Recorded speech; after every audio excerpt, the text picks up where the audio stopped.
चुनाव आयोग पर राहुल गांधी के गंभीर आरोप और केंद्र सरकार पर राहुल गांधी का तीखा निशाना। इसके बाद देश की सियासत गरमाई हुई है। बीजेपी और कांग्रेस के नेताओं में वार पलटवार देखने को मिल रहा है। कांग्रेस सांसद कुमारी सैलजा और बीजेपी सांसद कंगना रनौत ने क्या कुछ कहा, वो भी आप सुनिए। राहुल जी ने लोगों के सामने, दुनिया के सामने रखा है। वोट चोरी की एक और मिसाल उन्होंने सामने रखी। किस प्रकार से सारा एक षड्यंत्र रचकर और बहुत सोच समझकर और किस तरीके से वोटों की चोरी की गई, मतलब कि जो कांग्रेसी थे उनके वोट काटे गए।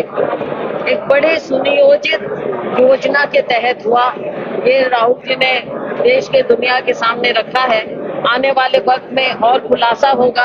अभी दो बातें रखी गई हैं कि कैसे वोट जोड़े गए और कैसे वोट काटे गए। तो ये आप देख रहे हैं कि हमारा लोकतंत्र किस प्रकार से खतरे में पड़ा हुआ है और लोकतंत्र को बचाने के लिए सभी देशवासियों को, नागरिकों को खड़ा होना पड़ेगा। देखिए, ये एक जिसे कहते हैं ना कि गीदड़ भभकी जिसको कहते हैं, उस तरह की ये करतूत है।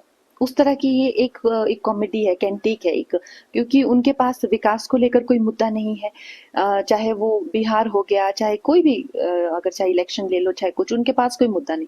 तो अब उन्होंने ये कर दिया है कि जंगल में हो, जंगल जो हमारे हिमाचल में कहावत है, जंगल में नाचा मोर किसने देखा। हम हिमाचली बहुत यूज करते हैं इस कहावत को।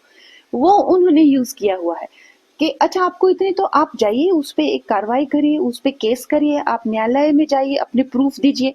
लेकिन आप सिर्फ यहाँ वहां जाके मीडिया ट्रायल करने की कोशिश कर रहे हैं, लोगों को भ्रमित करने की कोशिश कर रहे हैं। वोट चोरी सिर्फ यहाँ पे बिहार में और यूपी में हो रही है, लेकिन कर्नाटका में नहीं हो रही है, हिमाचल प्रदेश में नहीं हो रही है, पंजाब में नहीं हो रही है, ऐसी इतनी स्टेट्स में नहीं हो रही है। ये इस तरह की बातें करके वो ना कि सिर्फ संविधान का अपमान करते हैं, वो इस तरह के एक सोअर लूजर बन जाता है। जब कोई इंसान को होता है ना कि खुद से खाना नहीं बना तो तुम्हारी थाली में वो थूक देगा, इस तरह का वो कैरेक्टर है।